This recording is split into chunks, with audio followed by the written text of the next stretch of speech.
that true? Well, part of it could be true. But somebody recorded it, and I'm recording it too. Okay. On you. All right. Okay. You're welcome to the program. My pleasure. Yes.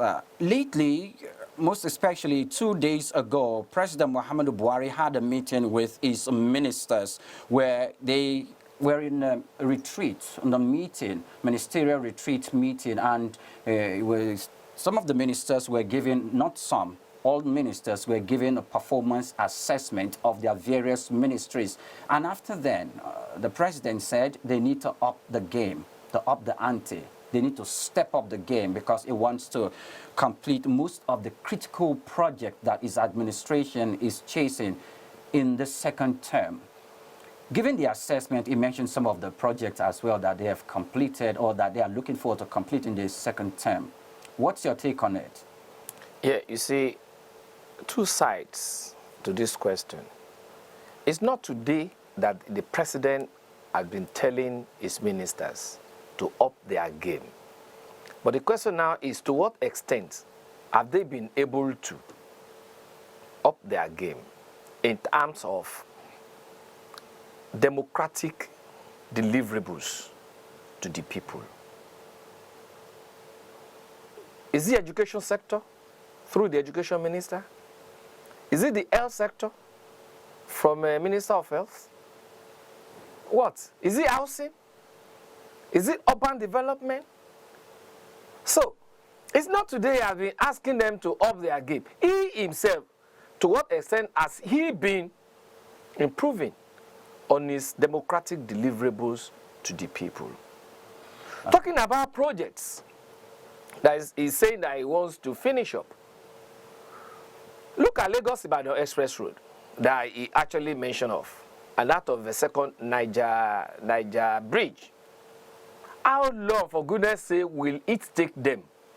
I remember Let me interrupt you briefly. Do remember that the second Niger Bridge and the Lagos-Ibadan Expressway, previous government, even before this administration, have been putting that as one of their critical projects to fulfill. Now, this administration, you must recall that it has made promise that before the end of its second term, and the project has gone quite a long distance. So within the end of the second term, he said he's going to finish it. Won't you want to give him some benefit of doubt and hold him to his word before the end or at the end of his administration? Sir, let us take a cost-tree analysis of especially Lagos-Ibadan Expressway. During the reign of former President Baba Obasanjo, all right, we saw Wale Babalakin's company. What's the name of that company again? You don't have to. Coming up to take over that particular road. What did they do? He borrowed a lot of money. He brought in some consortium of banks. What happened? But towards the tail end of Goodluck Ebele Jonathan, he came to that place to flag it off, and we knew the level of percentage that road got to before it was voted out of power within a short period. Okay? Now, looking at 2 terms of 80 years, what have you done there? Can we do a kind of a comparative analysis to find out how many kilometers they were able to do on that road for 8 years, and how many kilometers Ebele Jonathan was able to do within 2 years that he flagged it off? That is my own concern. Okay. The issue is there are a lot of things the president has been saying he will do, only on paper. And we are not been seeing it. Dr. Kaide, there are other projects that this administration has completed. Now, the Lagos and Ibadan light rail project has been commissioned and is currently working. And the president said he was going to do that, this administration, and they fulfilled their promises on that. You are just bringing that one up now. Who started all those projects? Just the way this Lagos... Who started all those projects? Just a moment, please. Just the way this particular Lagos-Ibadan Expressway project was not started by this current administration. I mean, if it was started by previous administrations before him, they didn't complete the work. And if he's making an effort to complete it before or 2023. We should give him a benefit of doubt. I will blow your mind now. I will blow your mind now. This same administration also claimed to have finished Abuja, Kaduna Railroad. Okay? I entered that particular train sometimes last year. My brother, what they said they have done, you should see the kind of deterioration that has happened within that. Under how many years? What I'm saying is, we are talking of quality delivery services. It's not something that you just do like, yes, wash, and then think you are doing me a favor. No. What is the quality of that job? Go to that place and see. I have not been able to enter this Lagos Ibadan though. I've not been, but I mean, I've had some people entering it. All right. But the issue is, what are the quality of deliverables you are giving to the people that voted you into power? Now, let's move away from that particular discussion on, let's look at the other assessment of this administration with regards to education in the country. What's your take on it? For how long was the ASUU on strike recently? 1, 2. Even for what they asked for and they agreed on, have they been able to even fulfill it?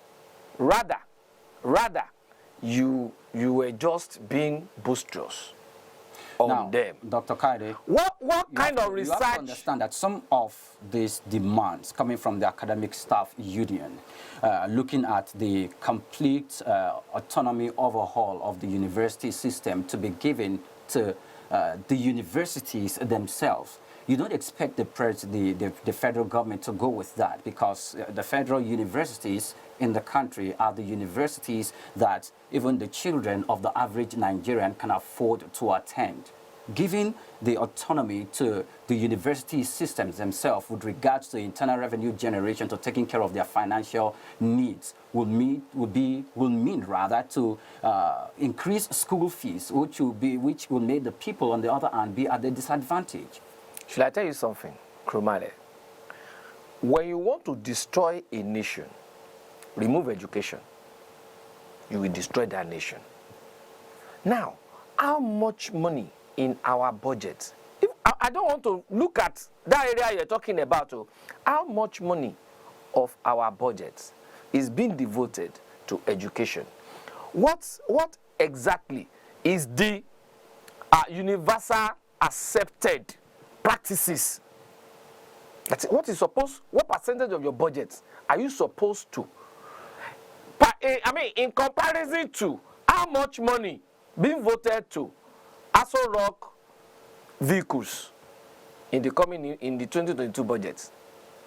In vis-a-vis, the percentage of that budget being devoted to vehicles, things that are mundane to us, things that are not, that doesn't bring any kind of development to us. When you say voted to ASUU Rock vehicles, are you talking about the vehicles that the presidency or the National Assembly is? I don't know what they want to use 1.6 billion to do in buying vehicles or whatever. 1.6 billion. I don't know what they want to use it to do. Now, with regards to, so how much are they now giving to education? So, and that's why I said, when you want to finish a nation, remove that education. So, in terms of autonomy, in terms of giving them grants for research, in terms of giving them free hand to develop, how do they manage other universities in better climes? These are issues now. Dr. Kayode, education is expensive in other climes. And you know, if they try ignorance. If you think education is expensive, try ignorance. We have to consider Nigerians and their financial capacity to be able to afford education. We're only deceiving ourselves. We have financial muscle. I can explain it to you here. Dr. Kayode, we won't use that word.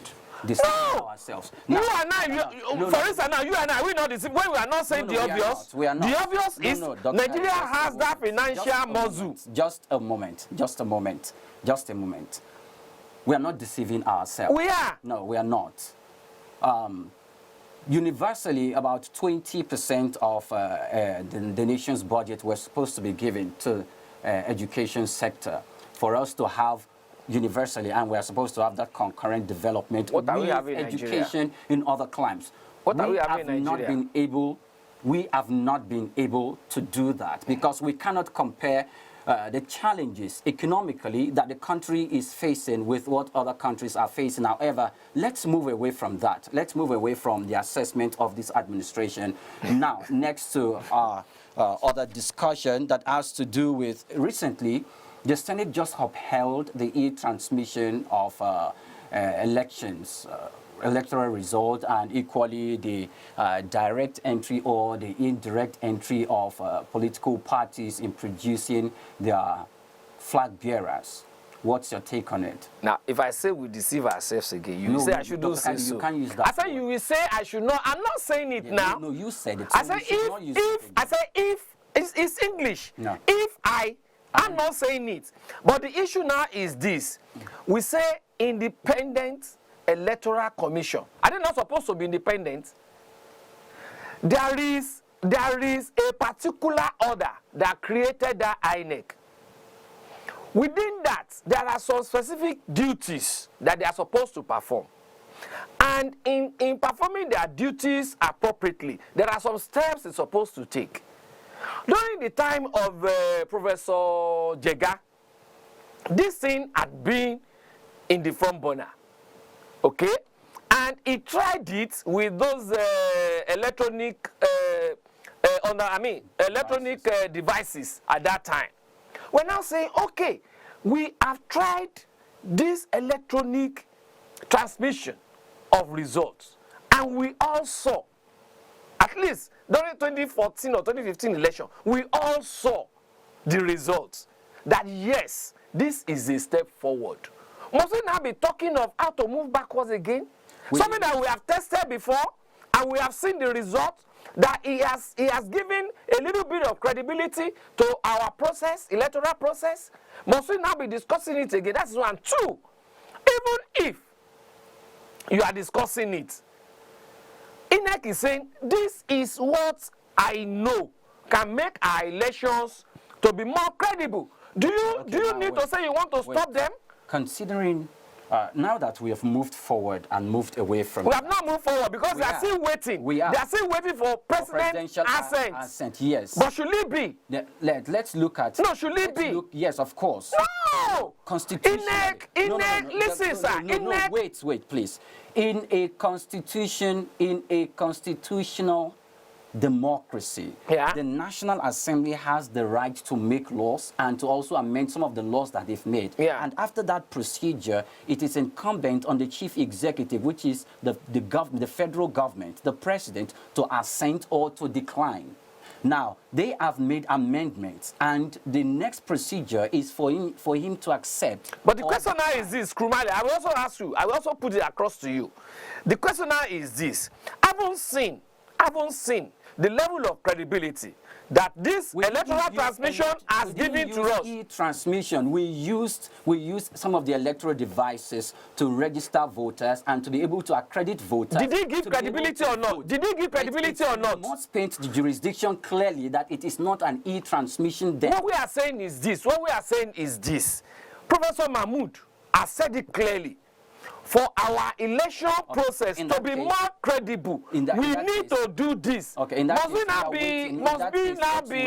await the presidential law, then we can continue that discussion. Now let's go to direct or indirect primaries in political parties. We don't have to mention names of political parties. Political parties in operation generally in Nigeria with regards to providing the accepted flag bearers of different political parties as flag bearers of political positions in the country, direct or indirect primaries. The Senate just acknowledged and made a law, amended the Electoral Act, that the direct primaries should be the way forward. What's your take? Kudos. On that, kudos. Why do you go with direct primaries? Because it allows citizen participation. Because when it is direct primaries, it's not that they will say, it's only members of this, members of that, or this and that are going to constitute the electoral college. No. But with direct now, every member of the party every card-carrying member of the party will have to show up to come up with who leads them. To that extent, it will reduce, if properly followed though, if properly followed, and if it can also remove the issue of money, it will now allow people to come up with popular candidates, popular people that they know, yes, this one can lead us. Not that somebody will come out from abroad, go and give one Baba money somewhere, and that Baba will say, okay, let us give it to this person. Somebody that doesn't know anything about what is happening in the society, about what is happening in the locality. But with this now, people within that locality can easily come up as candidates that will be able to deliver electoral goodies to the people. Okay, now let's look at convenience or inconveniency and the provision, the presence, the provision of assets to be able to facilitate that process, where some of these political parties boast or have millions of candidates around the country. And if they were to conduct political party primaries, it will mean conduct an election that will have that will go around millions of people. Some of these political parties do not have the infrastructure and the hardware to conduct such election. Don't you think this is going to hinder the process and take us back to where we're coming from? If only they can move a step forward, all these things will not happen. All these encumbrances will be removed. Remember option A4. Option A4. During the reign of President Babangida. All we need to do is there are some mushroom parties that are not even supposed to be there. My wife, my son. Do you understand? That are not supposed to be there. When you remove, first of all, remove all those parties, then there is no major party in this country. At least I can mention about 5 parties in this country. No, 5 parties that can successfully embark on direct primaries. Even if you want to become the president, you have to first of all emerge from your locality. Not that you go and emerge in Abuja. No, it has to be from your locality, then to your state, then to your region, before you can now go to the national. For me, there are some major parties that can afford to go through this. Then let us also let INEC remove most of these mushroom political parties. Do you remember so that we can have a very, very sane electoral process? When INEC carried out an exercise of cleansing the electoral system by removing 84 political parties previously, they were met with diverse and various numbers of lawsuits, and that case was in court. It was out of egocentric. No, there was another case of disenfranchising these people who set up the political parties, of having the freedom of association as a provision outlined by the Constitution, and they were disenfranchised by that process. The issue is this: do you know that before you can be a political party, you must have offices in nothing less than 2/3 of the states of the federation? Okay? You know, some of them, you know what they do? When they know that INEC is coming to visit their office in this state, they will quickly package the place, package it, and those ones will see, and they go. They won't come back. Do you understand? They won't come back. So what INEC is supposed to do is a continuous exercise of overseeing activities of these parties. You won't tell them that you are coming to inspect them in Abia State. Just go to their so-called registered office in Abia State. Go there. Okay. The moment you don't see, you know that they are not there. So all I need to do is to find a way to ensure sanity in party formation in this country. For me, I wouldn't support all these mushroom parties. Okay. It's not giving us a kind of a sanity that we want within the democratic process. All right, let's move away from that. October 20th, the hashtag #EndSARS protest, or the protest that took place, will be won here. A lot of people have been talking about memories and how it went down. if any of such protests with huge magnitude were to take place again, what way do you think the federal government should handle it? You see, all along, what we have been having from one government to the other in this country is nothing other than displaying idiocy of governance. In terms of not doing what it's supposed to do at the right time. Since after the NSAS protest, Yeah. which is about a year now, Yes. to what extent has government been able to move into that formation and seek out the leadership of... You mean the protest leaders? Yeah, there's no how if they had wanted to, they wouldn't have gotten into the leadership of that formation and then discuss with them appropriately. Let me give you an instance. Look at how the activities of IPOB became so hydra-headed in this country. But this thing has been happening, not only in this regime, from successive regimes, okay? To what extent have they been able to listen to even the dictates, the demands of the so-called Biafrans? What exactly do you understand? If these things had been dealt with before now, it wouldn't have been like this. This group, protest. This group that you just mentioned is a proscribed group. So let's not. We know it is. Let's not even talk about it. Let's come to this NSAS issue. No. Yes, this NSAS. In what way do you think the best way you think the government could have handled this subsequently so that it will not degenerate to what we saw previously? Kurumale, yes. When you want a comprehensive solution to an issue, there is no way you can divulge it from the past, the present, for you to be able to project into the future. It's just like you now. If a doctor wants to treat you of an ailment, you will say you should go and bring your history, your medical history, okay?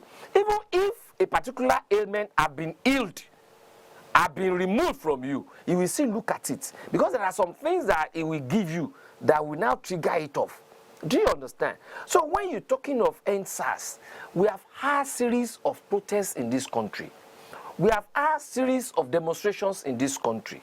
We have had a series of agitations in this country. So not until when we understand the way those ones cropped up, how it was dealt with, how it emerged again, we will not be able to solve the problem.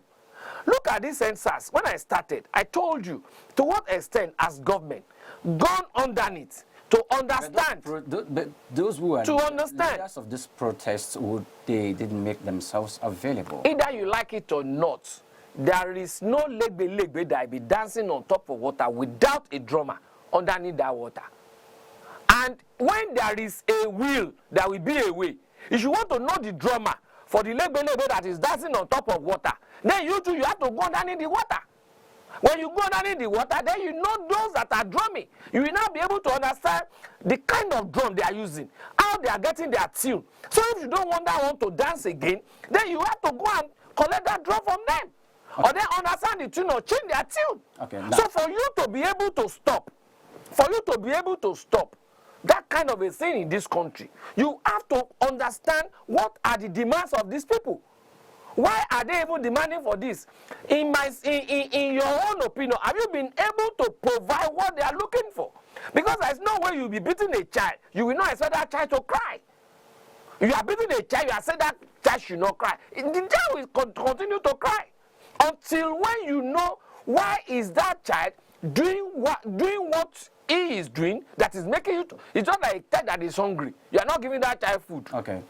Now, if he steal now, and when he's stealing, you want to beat. Let's look at the. Take him away from stealing, so that I won't be able to beat him again. Some of the demands that were made by other people, they talked about banning of SARS, which the government did, and they talked about the reform of the police, which the government did as well. Now, How about good governance? How about good governance? Just a moment. Between then and now, how would you assess the reform of the police? Do you, in your own assessment, would you say that what happened in the protest and the new police force that emerged after the protest had rubbed off on the police? Well, for me, if it is police we are talking about, you don't want to talk about the other side. Yeah, let's talk about police. To a very large extent, I wouldn't say I'm still satisfied with the reform that have been carried out with the police. Number one, have you been training them? What kind of training are you giving to them? Number two, how about their remunerations? How about their remunerations? Go to their barracks and see the way those barracks are. What kind of a discipline are you instilling in them? Most of these police, go and find out yourself. They buy their uniforms themselves. Are they supposed to? No, but Dr. that's an allegation. I said go and find out. You are a journalist. Do your investigative journalism. To say police will purchase their uniform themselves is an allegation that we shouldn't make. It is something that I know. Even their shoes. It is something that I know. No, we won't accept that. I don't think that's true. You don't have evidence to that effect.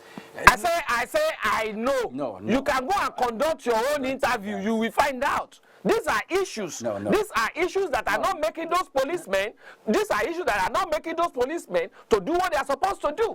The policemen are closer to the people, isn't it? They are closer to the the grassroots. Yes. The policemen are supposed to be able to cope all these menace of insecurity. But when they are not being taken good care of, what do you expect? Now, you could say that... What do you expect? Just a moment. You could say that the police reform should focus more on the welfareism of the police officers. I have said it. But to say that I have said it. That to say that buying a uniform... It's an instance of welfare. And that's why I said you should also go to their barracks and see the way the barracks are. Is that where somebody who has sanity should be living? Okay. Is that how to live like a human being? That's... No, go and check it. Okay, go to their training and see what they are facing at their training. Just at the moment... Go to Ikeja Police College and see what is happening there. These are issues. Okay, fine.